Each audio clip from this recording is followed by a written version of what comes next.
Good morning and welcome. Welcome to the Retired Living True series. My name's Brett Janelle and I'm one of the hosts of today's program along with my partner and wife, Annette Janelle. Hi, everybody. So thank you so much for all being here. Happy New Year. I see we had over 100 people signed up for today's topic, which is fantastic. And I see we have a lot of people attending for the first time as well. So welcome to all of our new attendees and welcome to those returning to the program. I just want to make sure first, before we get started, that volume and you can see us and everything's working. So for those who have done this before with us, if you could just raise your hands on your little Zoom interface, if you could just raise hand and if you can hear us okay. Okay, good. So thank you so much. So you can lower your hands. Wonderful. So today's a fantastic day for a whole range of reasons. One, we're super excited talking to our communities here that the vaccinations are being rolled out. So there's many people within our senior living communities that have already been vaccinated. And I think maybe it's next week or the week after they get their second vaccination. So that is fantastic news. In fact, we got a couple calls this morning of people that weren't able to make it today because they're getting their vaccination. So we're very happy to hear that. Yeah, the names popped up on the wait list. So obviously that takes priority. So that is really good news. And fitting with today's topic, it's just coincidental, living longer. I'm going to live longer, or at least by the calendar, because tomorrow's my birthday. So I thought that was kind of cool, living longer. I turn 22 tomorrow, so that's kind of exciting, and I'll be celebrating. We tell ourselves lies. We'll talk about that later. So maybe actually you need to add a few more decades onto that, and it would be more accurate. And I'm just checking whether we're sharing a slide here or not. Yeah, so just one quick second. Have we shared a moment, Alexa, the slide or not? No. Okay, perfect. Alexa, our assistant that many of you met, is here with us helping with the technology component today. So for those who are new, we started the seminar series approximately 4.5 years ago. So this year actually marks our 5th year of doing the Retired Living True series. And often we hear clients and past attendees say to us that I don't know what I don't know.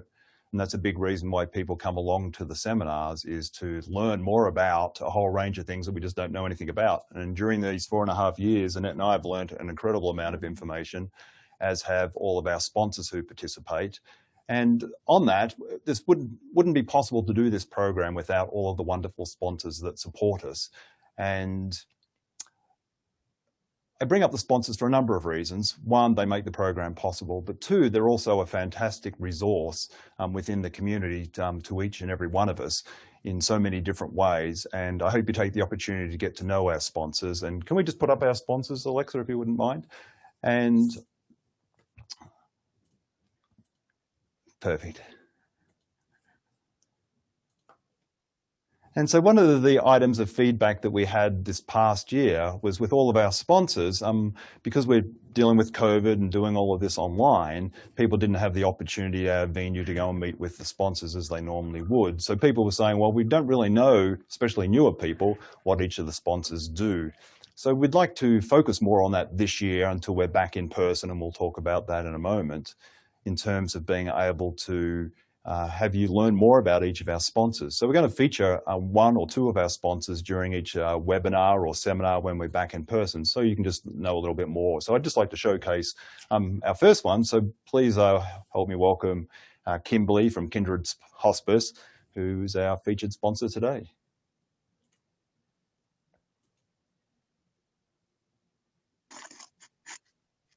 I'm Kim Spalding, Market Manager with Kindred Hospice. Kindred Hospice has been serving our community for over 20 years, providing medical care to our population living with chronic illness. Hospice care is covered 100% by Medicare, Medicaid, and most commercial insurances. Our hospice team consists of physicians, nurses, hospice aides, social workers, chaplains, volunteers, and bereavement coordinators. For more information about Kindred Hospice, please call 775-825-5008. Great, thanks, Kim. So for the new people, we're often asked, how did we come about doing the seminar series? And Annette and I, we're both real estate agents. We're also certified housing professionals and downsizing coaches, and we spend a lot of our time helping retirees moving into a smaller, more manageable home, whether that be a home that they've purchased, a home they're leasing, or one of our wonderful retirement communities. And during that process, I mentioned at the beginning that people say, I don't know what I don't know. We found as we were helping people, they just weren't aware of all of the great resources in our community, our sponsors and many other resources that are available here. And that was a big part of how the Truth Series came about, was us being able to do a couple of things, being able to help educate retirees, and perhaps more importantly, being able to empower people to take action. So as we age, things change, and we'll talk about that today. And as life changes, our needs change, and therefore the resources that we need change. So we thought this would be a great way, taking the knowledge of our sponsors, ourselves, you, the audience, and just helping educate others, so we kind of know what's coming up in life, so we can better prepare, better plan for it, and then take action as appropriate. So do we have this slide up, Alexa? Yeah, great. So for those of you who signed up just recently and would have seen on the website, we had a number of quotes, and we just wanted to just touch on those. Yeah, and we just love these quotes. At age 78, I couldn't imagine living to be 100, and that came from Margaret, age 95. And I'm sure many of you have already seen these quotes because of the fact that we put them on our advertising. But what was great is that we had quite a few people respond to these quotes as well. And one of the things that led into this was from my 80s were the best years of my life. Besse, age 116, that's fantastic. We had a gentleman actually respond to that one saying that 27 was the best year of his life, but we won't go there. And then this last one, for a long, healthy life, you need a plan and a purpose. Irving, age 96. And that is really what this is all about, having a plan and a purpose, looking forward and making sure that you're living the best life that you can, no matter how old you live to. Yeah, it kind of sums up the whole topic for today. Yeah, purpose and planning. So on our Facebook page, actually, several people, we had quite a few quotes that we pulled up that people responded to this topic. Just a couple we want to highlight. Janie McCorkle said, my dad is 98 and his siblings over 100, and my dad still drives with no medications. I look at age as wisdom, and knowing who you are and doing for others make life worthwhile. That is really terrific. And actually, we had quite a few responses to it. And Christy Howard, this is her response. I love reading about such vibrant, happy seniors. At 65, I thought I was old, but now I know that age has nothing to do with how old you are. May you have many more years of joie de vivre. So, wonderful. Yes, the joy of life. And speaking of vibrant people, just to kind of set the tone for today, a few years back, a documentary was made on the Senior Olympics, and we thought it was really fitting for today's topic. So we'd like to just do a very quick preview of a couple of little snippets out of that documentary. On your mark. There.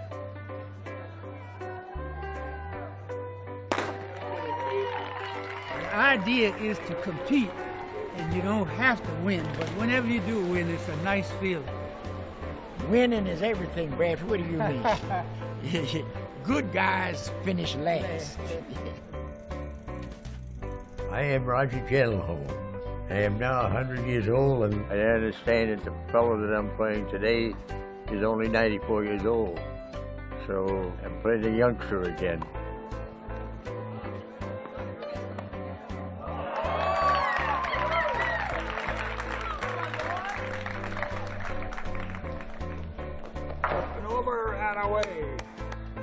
You know, the guy that beats me is a guy named Adolf Hoffman. He's one of the best athletes I've ever seen. And he beat me bad in most of them, but he cheated a little bit in the javelin. 1, 2, 3, celebrate! Every time we go to a tournament, we know the teams that we're coming up against are just as ready to play as we are. They're getting tougher and tougher and meaner and meaner.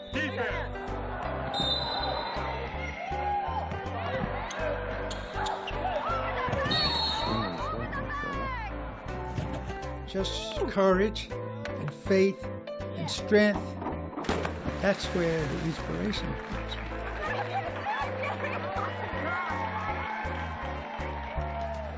They want both of us with our pacemakers showing. Yeah.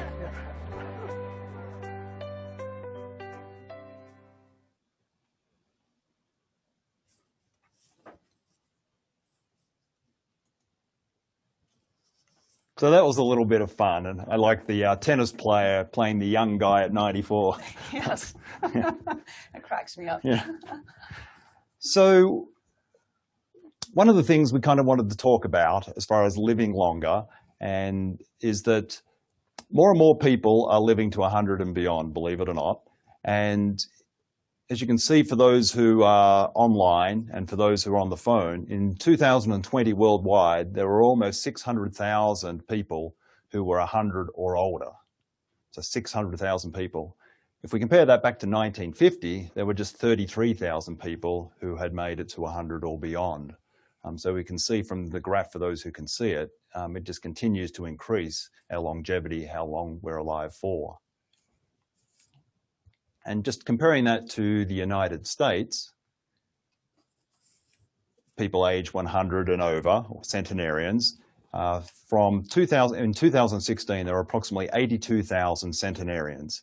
And this figure is expected to increase to somewhere just under 600,000 by the year 2060. So in the next 30 years, we're going to see a dramatic increase in the number of people who live to 100 or older.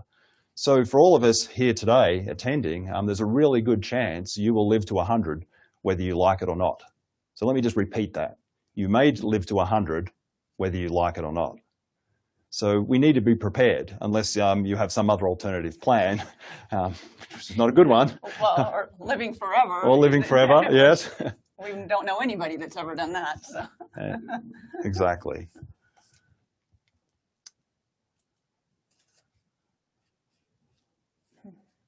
So, you know, it's interesting. Just in the U.S. last year, there were 92,000 people that lived over to be 100 or older, which is absolutely incredible. And over 30% of them live in their own residences. So they are living independently in their own home, or they're living in a community independently, or maybe with a little bit of help, 30%. And only a very small percentage live in any nursing communities, because, you know, it's interesting. We also have quite a few people that is their concern later in life, that they're going to be in a nursing community. And just such a small percentage of those live in a nursing community. What we're going to be talking about today, we're going to break it down into our fears, what keeps us awake at night. What are we avoiding thinking about? What are we denying? So we want to plan, you know, looking forward. So we're going to talk about our fears, our universal issues, challenges associated with living to 100 or living a long life, so however old that may be. And then thirdly, we're going to talk about preparing for those later years, things we can control, things we can do to make those later years vibrant and lively. So let's start by talking about fears. So we all have fears, and what we thought we might do is just put up a quick anonymous poll, and yeah, bring it up, Alexa, our poll, and if you can just launch that. So these are in no particular order, but you should see on your screen a poll regarding what are your top 1 to 3 fears. We all have fears. So if you can just take a moment as we go through the fears and just check the fears if you have them. Again, it's totally anonymous. We don't know what you check, but it'll just be interesting to see what the results are. So the first fear, common fear, is death, the unknown. I mean, how are we, what's going to happen? How are we going to die? So that can be very scary for some people. And it's just, how is the end going to happen?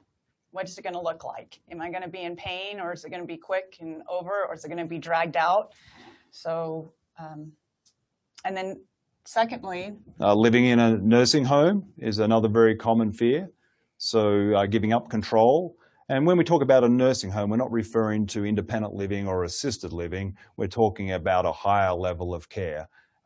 Probably for a lot, thinking about our parents, if they had to go to a nursing home, it was kind of more of a sterile hospital kind of environment 20, 30 years ago. We didn't have the independent living, assisted living communities that we do today. There's still definitely nursing homes. So that's a fear for a number of people. Exactly. But like we mentioned earlier, most people do not end up in a nursing home. So, but that can be a fear. And then next, outliving your spouse, partner, or family. And the longer we live, that is a reality. You are going to be outliving the people around you. So we're going to talk about that as well as just being able to make sure you surround yourselves with people that are a support system for you. And for those who are participating in the poll, you may have to scroll down depending on what device you're on. So there are 10 fears in total that should be listed there on the poll that's come up. Which one we're at to next, Annette? We're talking about dementia. Yes. So that is also a fear. And we have had, in the past, we did a seminar on dementia, and we had over 300 people register for that seminar. We ended up having to do it twice because of that. It just shows how much of a fear that is. What can I do to avoid having dementia? And one of the things that we learned is getting older does not necessarily mean you're going to have dementia. And the bigger fear is Alzheimer's, which there is no cure for that. They are making headway, but there is no cure. So that is a very real fear. Yeah, but there are certainly factors we can control in our life to minimize or at least reduce the likelihood of dementia and Alzheimer's disease. And then, so another common fear is disability. And that can be, having a stroke, something happening, like you're very active and, or even tripping and breaking, hurting your hip. Any of those can cause issues where you have a disability and you are no longer able to do all the things that you were able to do before. Another very common one, outliving money, which is a kind of an obvious one, living longer than our money allows us to do. So yet another fear. Absolutely. And then being a burden on others. This can be a real big one. We've actually had quite a few people come to us and want to not be a burden to their children, so wanting to figure out a place where they can live the later part of their years where they're more independent and not reliant on family being around, so that they don't have, they're not a burden on their family members. And your family may not think of you as a burden at all. It's just how you perceive that. Exactly. And then our next one is loss of independence or control. So no longer being able to perhaps make decisions or having the mobility that we once did, or someone telling us what we need to do. So we all want to maintain our independence as long as we possibly can, and so we should. And a big one of that is driving a car. Driving a car is part of independence, yeah. Good point. Exactly, being able to get around. So that can be a very real concern as you get older. Another one is how I will be remembered. Will I be remembered as an active, vibrant person, or will I be remembered as a frail old person? So we definitely have people that are concerned about that. Yeah, what's my legacy? What am I leaving behind? How am I going to be remembered? And I think it was 2 years ago, we did one on legacy and what that meant. And yeah. Exactly. And then the last is closure and repentance. If you have had disagreements with people and family members or friends, and you've had a split, a rift in the family, it can be concerning that you, in your later years, what is that going to look like? Are you going to come to some kind of closure or repentance? Yeah, unfinished business, just outstanding things that are kind of hanging over our head. Yeah, so let's share the results of that if we can, Alexa, of the poll. And I'm curious to see what the responses were. So actually, I'm quite surprised. So hopefully everyone can see the results here. And loss of independence control. So I need my glasses, 67% of the response was loss of independence. I actually thought it would have been death, and it's actually one of the lowest. So, and then dementia is 65%. The top two. Yeah. And what's our top third one? Living in a nursing home would come in 48%. third. Yeah, so very interesting. So thank you. That helps us in terms of topics and so forth going forward. And Alexa is just taking a screenshot of it so we capture that information. Again, it's totally anonymous, but in terms of what the percentages are, the number of people. So thank you, Alexa. So if we could just share the next slide when you have a moment. We wanted to talk about stages of change. So this is a common model many of you may have seen before, may not, doesn't really matter, but we just wanted to kind of cover as it comes up. Thank you.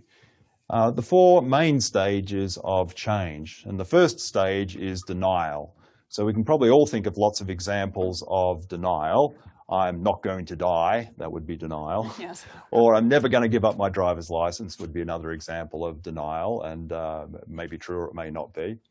So the first stage is being in denial about whatever it happens to be. And then the second stage is, once we get past that denial, is thinking more about it. Okay, so I'm not in denial, but what are my options? How could I put myself in the best possible position, whatever it may be, to have the best possible life? So we start the thinking process. And then thirdly, and once we have some awareness and some options, we might start planning. We might decide what we're going to do in terms of transportation. If we had to give up our driver's license, what would the options be? If we are unable to live forever, then what do we want end of life maybe to look like? So maybe it's having a trust, a will, power of attorney, healthcare directive. We start planning those things. And then the fourth stage is action, actually taking action, putting those things in place, or at least providing direction to others of what we would want to have happen should something happen to us. What are the actions to be carried out? And usually it's us, we're still independent, so we can make those actions happen. An action might be going and having a look at the communities here in the area, or going and talking to that attorney or the financial advisor, all would be concrete actions. Or as like you talked about, talking to your family and telling them exactly what your wishes are as you move forward. Exactly. So one of the things that we've found, though, a lot of work done by a gentleman by the name of Stephen Gallant. He wrote a book that we've read numerous times about aging and aging in place. He talks a lot about I guess it's the closer we think we are to death, or our perhaps perceived life expectancy, the less likely it is that we want to make change. So if I'm 80 and I think I'm only going to live another 3 or 4 years, I'm probably not going to go and make a move. What's the point? What would another example be? I actually had a lady getting to that she said, I'm only going to live to 85 because that's when my life insurance gives out. No more life insurance, so 85 is the day. Well, we already know from the stats that everybody's living longer, and the likelihood of you living longer than 85 is definitely strong. Yeah, so we need to get past that denial, knowing that we are probably going to live a lot longer than whatever our age is now, and then start thinking about that and planning as appropriate as things change. And you'd mentioned to me, Annette, when we were talking about that, one exception to people being in denial. Oh, yes.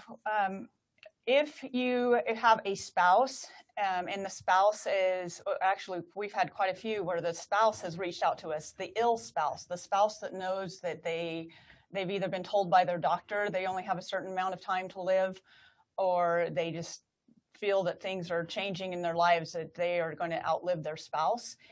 And they are the ones that are instigating and wanting to make the change so that they do not leave their spouse in a situation that they're not able to take care of it. So either downsizing all of their belongings, just make it more manageable, making sure all of their health directives and trust, will, all of that's in order.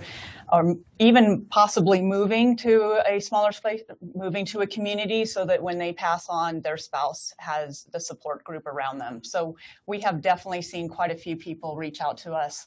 And that is one of the exceptions, is when somebody reaches out to us because they know that they're near end of life and they want to take care of their spouse. Yeah, so that's an extreme example of getting out of denial very quickly, and usually under a lot of stress going through the thinking, planning, and action phase. Normally, it's kind of more spread out, and that would be the preferable way, I would think, for any of us to be able to have time to think, plan, and then take action versus it being forced on us unexpectedly because of something happening. So I guess, yeah, just keep in mind these 4 stages as we talk, as we go along, and that, as we said, we don't know when, how much time we have, but it's probably longer than most of us think, and therefore don't allow that to stop you taking action, whatever it might be. You know, like another one we hear is, what's the point of giving up smoking? You know, I probably have limited time left, and then people live on another 20 years. Lots of examples I'm sure you can all think of. So let's perhaps switch gears a little bit and now talk about some of the universal challenges that we encounter as we age. So let's start with transportation, Annette.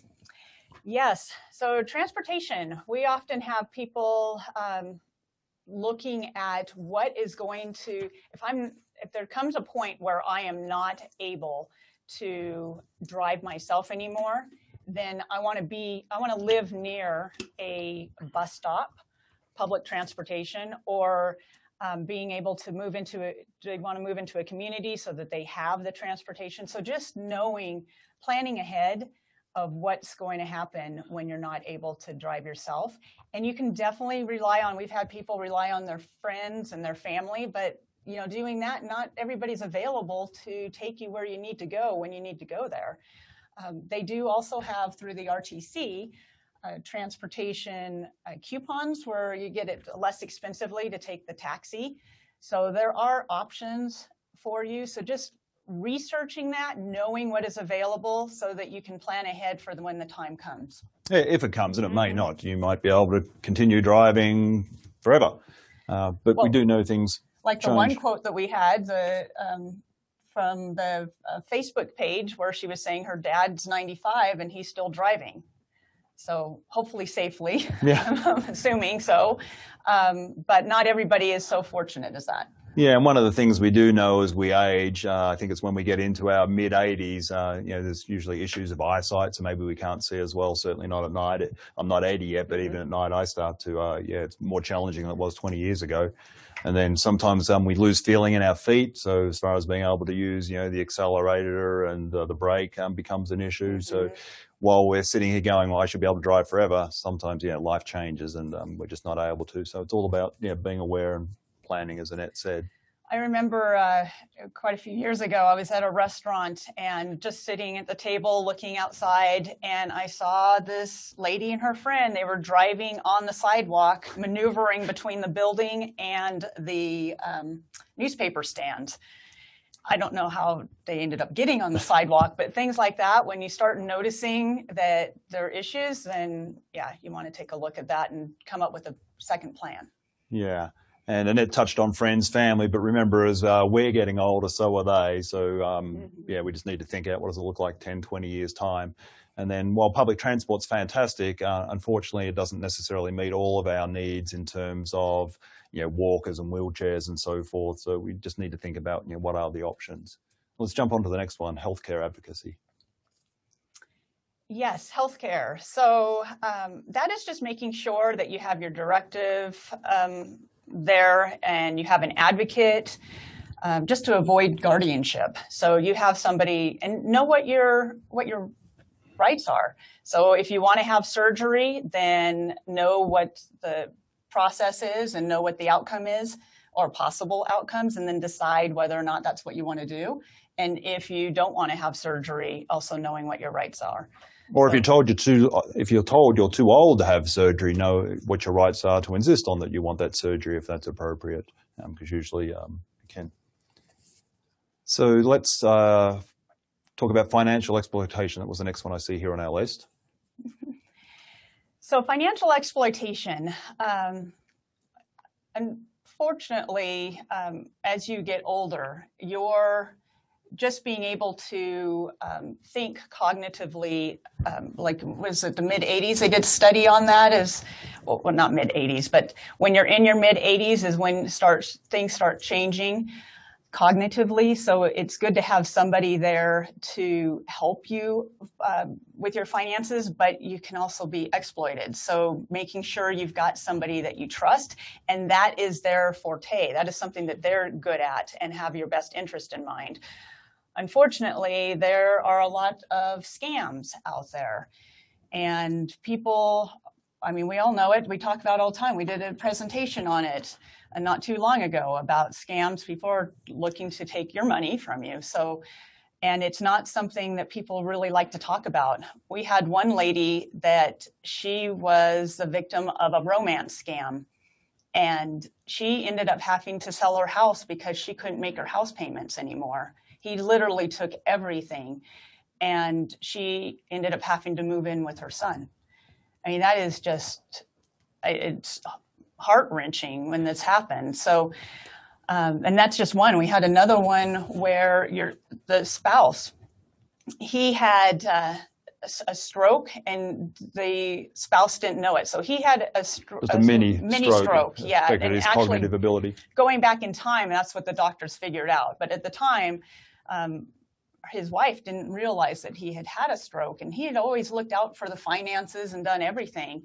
And it turns out that he had a gambling. He would gamble, and she knew he gambled a little bit. It was online, but once he passed away, the debt was over $200,000. She didn't have $200,000. She had no idea that this was happening. So just being, you can have family members that are doing that, and they may not, in that case, he wasn't even aware. So it's just being cognizant and being aware of what's happening with your money, especially in a couple situation, both of you being aware of it. Because if one of them passes away, you want to know where all the money is.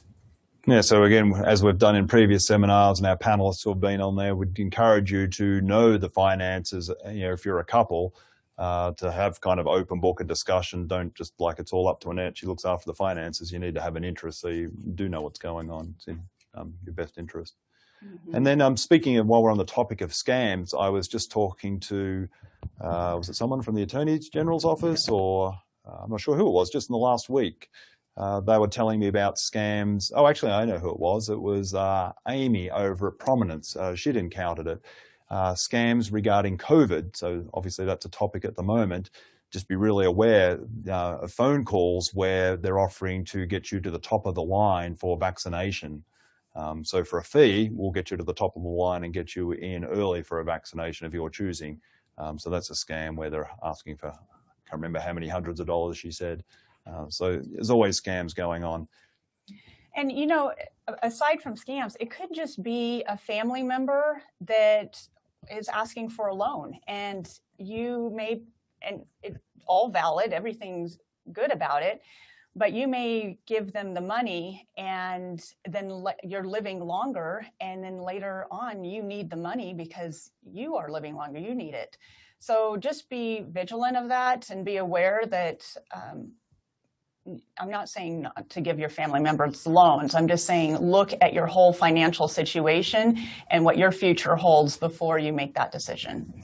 Yeah, and if you're expecting to be repaid, their ability to do so and the likelihood of them doing so. I mean, I had my aunt actually, she loaned money to her daughter and her son, quite frankly. She loaned money to both of them.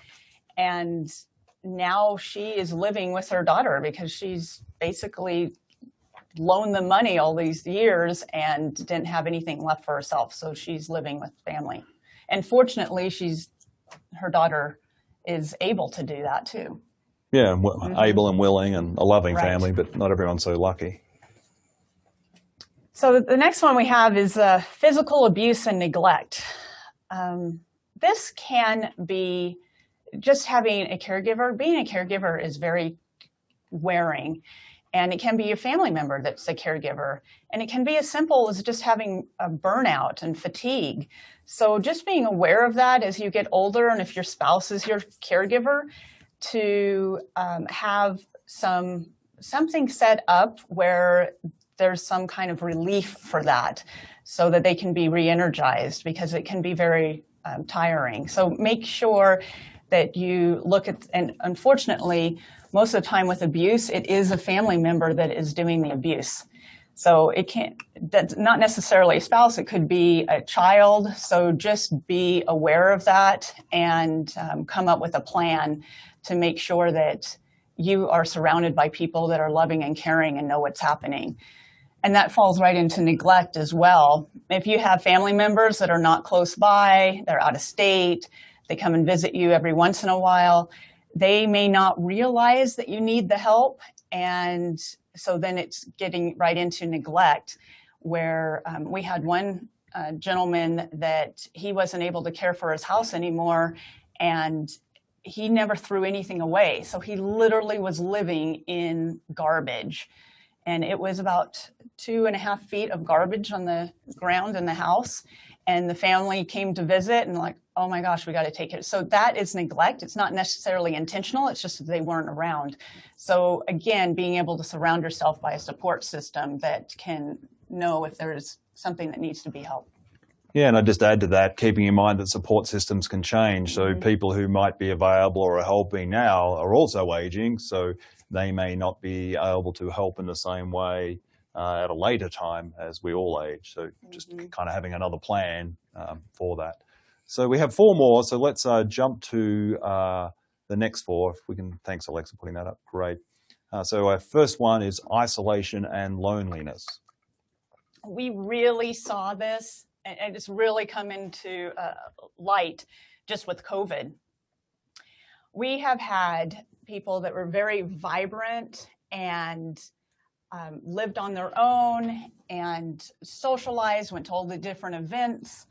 We saw them in quite a few events that we did ourselves, and then also just when you talk to them, they're always busy out doing things. But COVID, being at the point where everything was shut down basically, and then living alone, several of the people that we've interacted with, we have definitely seen a decline in their health because of it. So just know when you are in an isolation situation where you, as you get older, if you're not able to drive, then that also automatically, even without COVID happening, that automatically puts you in a situation where you're not interacting with as many people. So it is really good just to have a plan in place where you have some kind of interaction with people. And there are all kinds of places that you can go, and like senior centers, there's activities that you can participate in. And then also the communities. You know, our communities, because of COVID, so many people had to stay in their apartments, but they knew that the isolation and loneliness is an issue. So we had one of them that did hallway bingo, which we thought was great, so that they could sit at their doorway and see each other and participate in a game together, but not be, well, definitely social distance, let's put it that way. Yeah. Yes, but still, I mean, all of that just helps, some kind of interaction. I know lots were doing games over Zoom or video conferencing Yes. as well from apartments and so forth. So very creative to avoid that isolation. So access to services. Yes, so access to services, just, you know, there are a lot of services that are available, but have you noticed a lot of it is online? So that can decrease accessibility if you, well, fortunately, everybody online here is able to get onto Zoom and see us, but doctor's appointments a lot of those are being done via Zoom. But that can also help to make it more accessible if you're not able to leave your house at the moment, but you still want to talk to your doctor. So there are services that are accessible, but as things move along, they can be more challenging. Like, oh my gosh, when you call up about getting the pharmacist and you go into their phone system and it just cycles. I'm sure many people have gone into that where it just cycles through and you're trying to talk to a live person and the frustrations of that. Well, you think about 10 years from now, how are you going to feel about it if you're frustrated about it now? So coming up with some kind of system to help you. And we already talked about, let me stop sharing. We already talked about the fact that there are more people that are going to be getting older. So again, that puts pressure on access to services. As more people utilize those services, there's going to be more demand and then not necessarily as much accessibility. So just being aware and planning ahead. I was kind of wishing then, as Annette was saying that we were actually here live with everybody and we could see your faces when she was talking about going through the phone system in terms of trying to get through for prescriptions or whatever it might be, just how frustrating that is. And I'm sure many of you could relate. And I would have seen all of the cringes of people if we were live and we could see you. You can see us. But I've been through that frustration where I want to throw the phone. I'm sure many of you can. So have relate. I. I've actually been to the point where I wanted to throw my computer. Yeah. Because the frustrations. Fortunately, Brett is very computer literate, but not everybody has a Brett that they can lean on. But when they ask you choose from option 1, 2, 3, or 4, well, none of those apply, and you just go around in circles, and half an hour later. Anyway, you've all been there. So, so our next one was accessible housing. Now, that is our wheelhouse, is housing. We help many people that are looking to move to a more accessible place, a place without stairs, a place with wider doorways if they have a wheelchair or a walker, a place that is more accessible, closer to shopping, closer to the doctor. So, but the accessibility, there's two accessibilities on that. One is accessibility is how much is there out there, because there are so many homes that are being built or properties are being built that are multi-level. And even in the 55 plus communities, the ones that we have here in Reno, they're not all necessarily close to all the amenities or close to public transportation.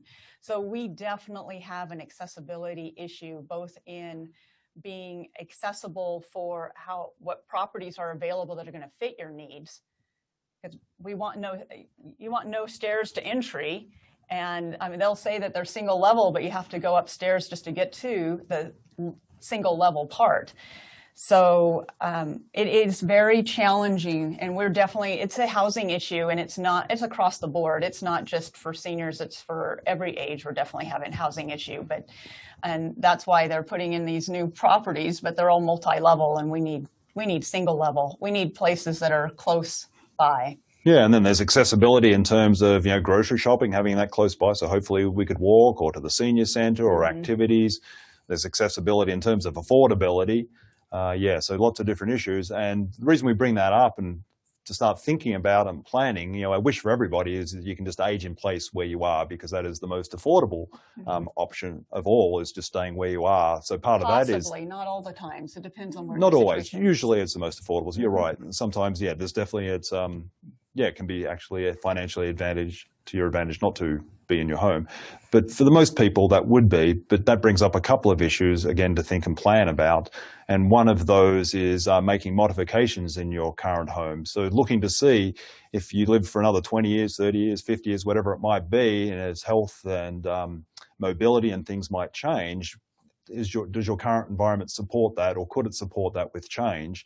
And if you know it can't, if knees are an issue, getting up and down stairs now, starting to think out, well, in 10 years, 15 years, what's going to make sense then? So just starting that thinking process, and part of that is then just learning to know what the options are that are available out there.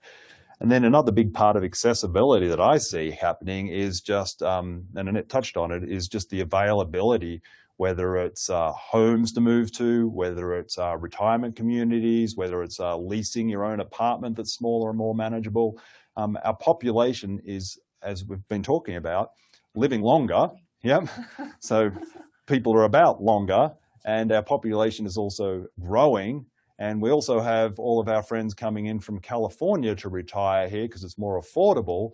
So that's just placing more and more demand on what we do have available, which will just present more challenges as we go forward. So no easy answers, but if we start thinking and planning, we can kind of be ahead of the curve if we need to make a change, whatever that might be.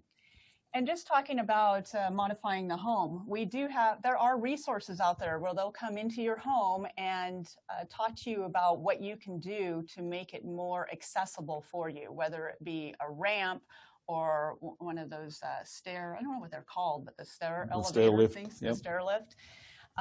Bars, putting bars in strategic places, replacing towel racks with actual bars that you can grab a hold of if you slip, so that you can hold yourself up, because a towel rack is not going to do that. So there are resources that are available, so just knowing what those are. And we actually did a seminar about that, was it about a year ago? Maybe 2 years ago, yeah. Yes, and we've recorded all of our seminars, and they're all accessible on our website. So if there's anything, or you can call us up and we will point you in the right direction. So we want to make this easier for you as you age in place or decide what your next move is going to be. So just a slight little correction there. Okay. They all are going to be on our website. So we're all working hard at the moment of getting all of our past seminars, I think we've recorded just about all of them, onto the Retired Living Truth Series site, and there'll be a link there called Past Seminars if you want to go back to any of the recordings, the handouts, the notes, and all of the material. It just takes time, and yeah. Yeah, sorry. Brett and Alexa have been very busy. Yeah. So we hope to have that all in place by the next seminar, webinar, which we'll talk about in a moment. So, because there are lots of great resources there to go to. And then please, yeah, look at the schedule of upcoming seminars as well. I think in March, we're doing Aging in the Best Place. So that'll talk about home modifications, where is the best place, under what circumstances, and so forth. And that just makes me think also, we're talking about retirement communities here as part of planning, is just be aware of our retirement communities that we have here, because sometimes they have waiting lists. You might have done the thinking and planning, and the action will be, I'm going to move into Cascades, but you've never spoken to them, and then it's time to make a move, and then you find out that there's a waiting list. So just as part of your thinking, planning, whatever it might be, make sure you talk to the other parties and be on a wait list if it's a community or whatever it might be, or for transportation or for affordable housing. Make sure you're on the list so people know that you have an interest in whatever it might be. Exactly. And go to more than one place and have more than one choice as far as first or second choices. Yes.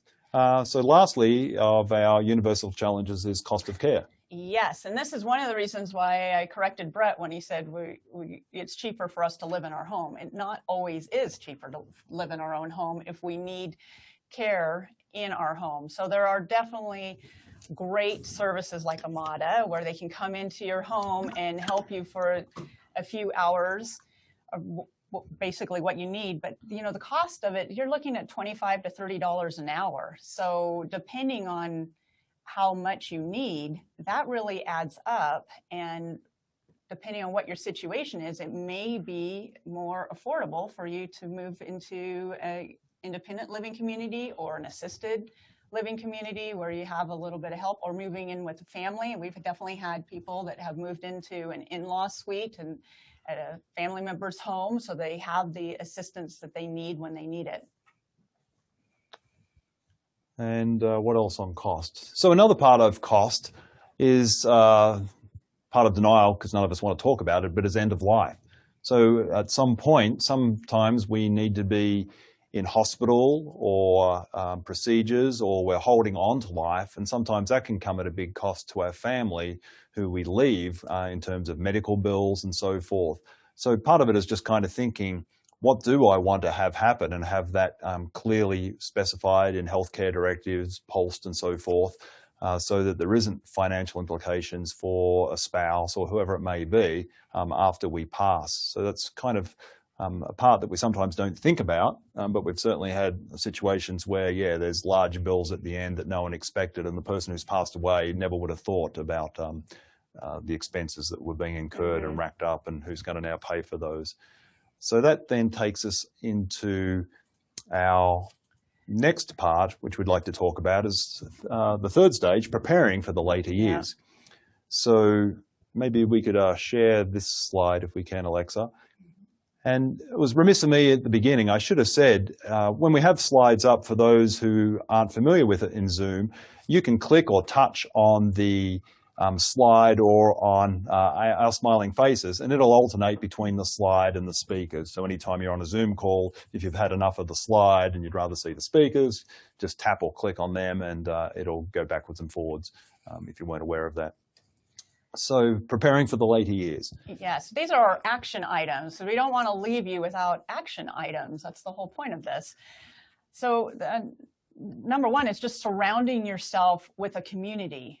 You want to, we were talking about isolation. We want to avoid that. So surround yourself with people that are like-minded, people that you enjoy spending time with. That could be going to having a church, senior communities, going to support groups. Ollie is fantastic. Wellness centers. Just surrounding yourself with this community. And as you age, because people, as you age, your people around you are going to pass away, you want to be able to have other people in your life. So it sounds bad to replace them, but just being able to have somebody else that is going to take that space and be able to continue surrounding yourself with people as your community. I'm chuckling because when Annette and I were talking about this, we first said replace them, and it's like, well, that doesn't sound right. But hopefully you know what we mean. We're not trying to replace them, but we need other people in our life. Yeah. Yes, you need that socialization, and just prepared for the fact that people in your lives are going to change. Yeah, and that's a big part of why many people choose to move into one of our retirement communities, because it's got built-in socialization, the other residents, staff, activities, and so forth. But there are many other ways also to be able to, as Annette said, lots of groups. If we're all here on technology, another great place to go is Meetup. Actually, we've joined several different meetup groups for like kayaking and some motorbiking and various different things. Just a great way to meet other people with your interests. And if you're not sure of what might interest you, it's a great place just to scroll through. It's like, wow, I didn't know there was a club for that, whether it's, quilting or it's endless. You bring up a really good point. I had a gentleman that his wife had passed away and he was really struggling, and he joined a meetup group. And he started going with this group, and he said it's really helped him just being out, getting out of his home and socializing with them. It's made a difference. Yeah. Number 2 on the list. Yes. You want to, it says compete. I think we have a spelling error. Complete and update your legal documents. Yes, that should be complete. I never said I was a great typist. But you just want to make sure that all your legal documents are in order. And we've talked about this before. You want to go back and look at them. If you've did them several years ago, things change. The people around you change, who you want to be your executor. Are they still alive? Are they still able and willing to do it? Because if you're going to live, if you're 85 and you're going to be 95 in 10 years, the people around you, like we talked about, have aged as well. So just making sure that everything is up to date and the right people are in the right places. Yeah, so if you already have those documents in place, go back and revisit with your attorney to revise it every, I would suggest, 5 years at the outside, but probably every 2 to 3 years it's worth, or if not going back to your attorney, at least reading through it. And it's like, does that still apply? And then in the past, and we'll continue to do it, the attorneys we've had relationships with have been happy to do complimentary reviews of legal documents. One of our sponsors, Rich Schultz with the Schultz Law Group, he's happy to sit down, whether you're his client or not, to look over what you already have or don't have, and provide guidance and a complimentary consultation to get you going in the right direction, so you can go from thinking to planning and then hopefully action if that's required. And then next is understanding your housing options. So getting past the denial and actually thinking about, okay, when I am going to be able to, do I want to age in place? If I do, then how do I make my home so it's more accessible as I age? Or if this is not where I'm going to be here in 5 or 10 years, where would I like to go next? And actually looking around, either here in Reno and Sparks, or we've had people move out of state as well to be closer to their children, looking to see what other options there are and understanding what they are and making plans for that for when the time comes so that you can take that action. Yeah. And on our website, or we'll put it on the Retired Living True series, we have a guide with all of the communities and options here. Recently, for those who have been attending regularly, we did a series of community virtual tours at the end of last year. where we actually got to tour via a webinar various different communities. So they'll all be up on the Retired Living Truth Series site if you want to go and just look at those. And then if you want to learn more, you can certainly call the communities themselves. And actually we're doing one in start of March with our 5-star Premier Residences, one of our sponsors, and I'll have the date on that coming up. If another great way to learn. February 4th. Yeah. No, we moved it to March. Oh, you did? Yeah. Oh, I Keep stand up corrected. Keep yes. up. Yeah. Don't ask me. Yeah. But again, we're just trying to put out information just so you can learn in an easy, non-threatening way where you're not going to be sold anything. And that's the whole reason we do all of this, just to get information out. Our next one is understanding or knowing your healthcare rights. Yes, understanding your healthcare rights. So that, again, that is just being able to talk to your doctor, talking to, if you're, like I talked about before, if you're going to have an operation or anything like that, knowing, okay, is this what I want to be doing and what are the outsides with that? You know, it's interesting, as we live, as we're older, when you are younger, you're more likely, what are the top 2 things that you do? I think it's heart disease and I think it's cancer and heart disease are the top 2. But the centenarians actually usually die from pneumonia, from frail health. So it is not those top 2. And when you are 102, do you really want to be going into the hospital for them to do the health care there? Or is this a time where you would rather be at home surrounded by your friends and family? So it's having those conversations and knowing what your rights are and deciding how you want to end the latter part of your years. Yeah, and we're going to have a topic, I think, later this year on healthcare options, and we'll talk a little bit about that. So, yeah, and I think we did one a couple of years ago, so it'll be in the library of all the past seminars. Financials is another important one, just reviewing your financials.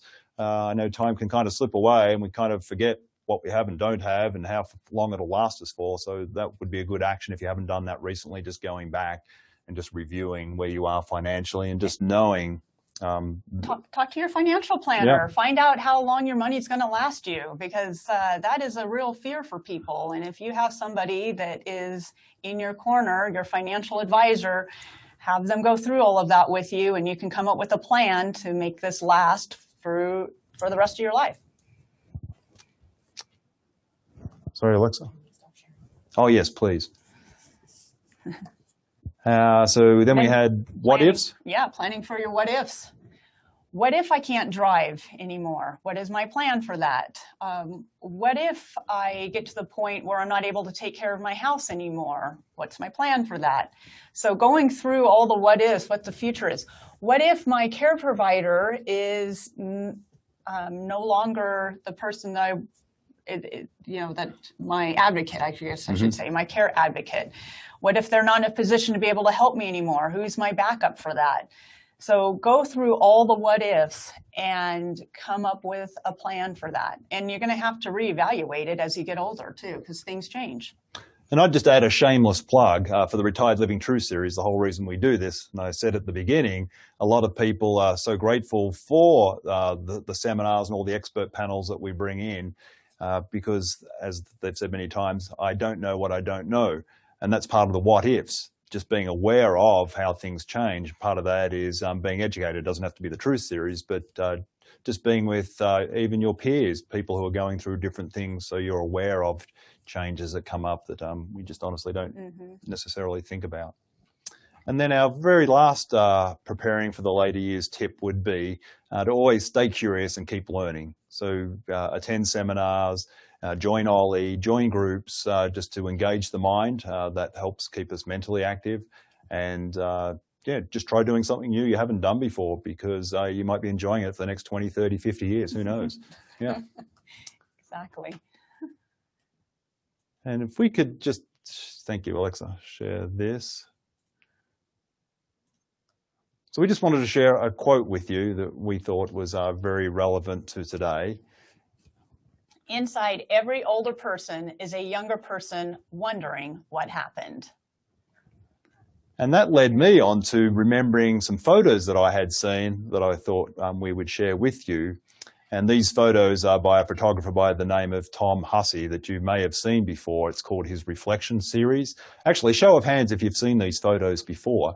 He's done a whole series of photos of us as we are now, but how we see ourselves when we look in the mirror, or how we saw ourselves as we were, either in the mirror or a reflection. I don't know if these are showing up on the screen large enough to be able to see, but hopefully you can see I'm looking at the gentleman looking into the mirror in the top center, and obviously he's older now, but he's looking back at when he was is it a firefighter perhaps?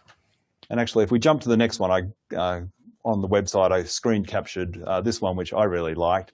The gentleman having coffee, and he's looking back to when he was perhaps a chemist in his much younger days. And I know when I look in the mirror, I don't see myself as being older. I still feel like I was when I was in my 30s. And I love it. When my dad turned 70, he goes, 70 seems like such an old number, but I don't feel old.